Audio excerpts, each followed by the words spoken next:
Hola a todos, ¿qué tal? Hoy vamos a hablar de una serie que me tiene enganchadísimo.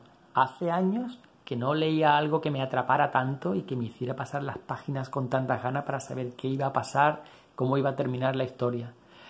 Esta Invisible Republic, de la que ya hablé brevemente en el último vídeo sobre obras inéditas en España, es una obra de Gabriel Hartmann, que aquí en España es relativamente poco conocido. Es autor completo, guión y dibujo, ayudado por su esposa. Y en España se le conoce sobre todo por haber hecho cosas como Agentes de Atlas y Hulk Rojo con Jeff Parker, y que aquí nos cuenta una historia que mezcla la política y la ciencia ficción, que demuestra que el cómic como medio no tiene nada que envidiarle a ningún otro, ni a literatura, ni a cine. Simplemente se necesita quitar los complejos y un autor de calidad para contar una historia como esta. Una historia que, leída hoy día, se puede hacer un paralelismo perfectamente válido entre lo que está pasando, por ejemplo, en Venezuela y en otros países.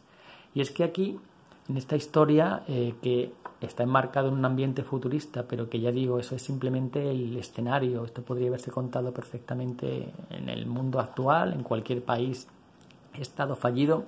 Vemos como un planeta que hasta hace poco ha estado bajo el yugo de un gobierno autoritario, de una dictadura. Ese gobierno ha caído, ese régimen ha caído y estalla el caos. No hay suministros, la población pasa hambre, no hay recursos médicos. Se crea una alianza internacional para ayudar y para levantar al país, y junto a eso llegan un montón de periodistas, entre ellos que es el motor de la historia. Este periodista, que por lo que se nos cuenta era alguien respetado y con peso en su profesión, y que por circunstancias que se nos van explicando poco a poco ha caído en desgracia, ya no es lo que era, y que de forma casual en la calle descubre a un mendigo que está quemando unos documentos para calentarse. Esos documentos son un diario, el diario de un familiar de Arthur McBride, que es el presidente, el libertador, el héroe del pueblo que acaba de caer. Y a partir de aquí empieza la historia. La historia se divide a partir de aquí en dos partes. Por un lado, el flashback nos cuenta la historia de origen de este héroe del pueblo, un origen mucho más diferente de lo que la propaganda oficial nos había contado, y que está narrada desde el punto de vista de su prima, que conoce su origen, su personalidad y todo lo que hizo para llegar al poder. La otra parte de la historia está en el presente, y es lo que ese periodista tiene que sufrir, digamos, cuando a altas instancias o gente que no quiere que se sepa lo que ocurrió o la historia de verdad no quiere que salga a la luz, y para eso hará lo que sea necesario, incluso matar. Las dos historias funcionan perfectamente, pero a mí la que me gusta sobre todo es la historia de origen de ese libertador, de ese héroe del pueblo, que comparte características con cualquiera de los que podáis imaginar en el mundo real. Esa palabrería, esa demagogia, esas soluciones simplistas para problemas complejos, esa coleta. Es como todos los héroes del pueblo empiezan luchando contra un sistema corrupto que subyuga al pueblo y que quieren destruir para crear algo nuevo, algo mejor, y que al final lo que acaban haciendo es convirtiéndose en todo aquello contra lo que luchaban. Eso lo podemos ver en cualquiera de estos personajes y en cualquiera de estos países, no importa la ideología o el extremo. Puedes verlo en la Cuba de Castro, que luchó contra Batista, contra la dictadura de Batista, para crear una dictadura mucho peor, o la Nicaragua de Daniel Ortega, o el Zimbabue de Robert Mugabe, o incluso la China de Mao, que luchaba contra el imperio de los emperadores absolutistas y que acabaron convirtiendo el país en algo igual. La Guinea de Teodoro Obiang, no importa la ideología, no importa izquierda o derecha, porque como decía un profesor que yo tenía, la única diferencia entre el fascismo y el comunismo es que los nazis vestían mejor, sus uniformes eran más bonitos. Todo lo demás, el campo de concentración, gulag, ausencia de libertades, opresión del pueblo, corrupción, violencia, todo es lo mismo.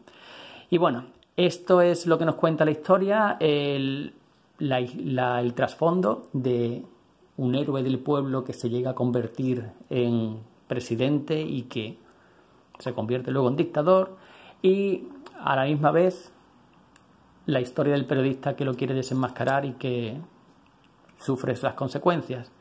Solo he leído el primer tomo, esto lo quiero leer en papel, no quiero seguir leyéndolo en digital, pero de verdad me ha encantado. Si sigue así va a ser un pedazo de serie.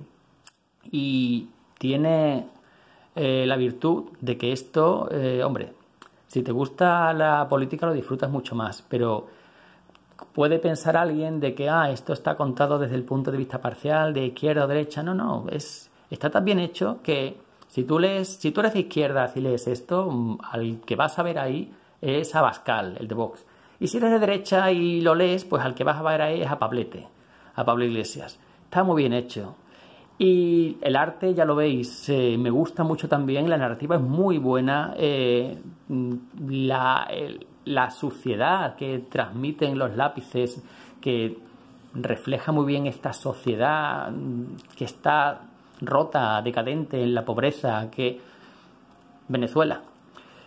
Y bueno, nada más, esto no se ha publicado en España, pero son solo 3 tomos, no son muy caros, está publicada por Image, se puede comprar fácilmente por Amazon, por Book Depository, y me he leído solo el primer tomo y me ha encantado. Si esto sigue al mismo nivel, lo recomiendo mucho. Se puede disfrutar como historia de ciencia ficción, pero esto es política puro y duro. Si no te interesa la política, puede que no sea lo tuyo, pero yo creo que como simplemente recorrido, demostrar cómo un hombre surge de la nada y se convierte y lo que tiene que hacer en el camino para llegar a su objetivo, lo que tiene que sacrificar a sus amigos, sus creencias, su moralidad, todo. Eso, independientemente de que te guste la política o no, es interesante. Y eso es todo. Ya dejo el discurso hoy. El próximo día algo más ligero. Un saludo y hasta la próxima.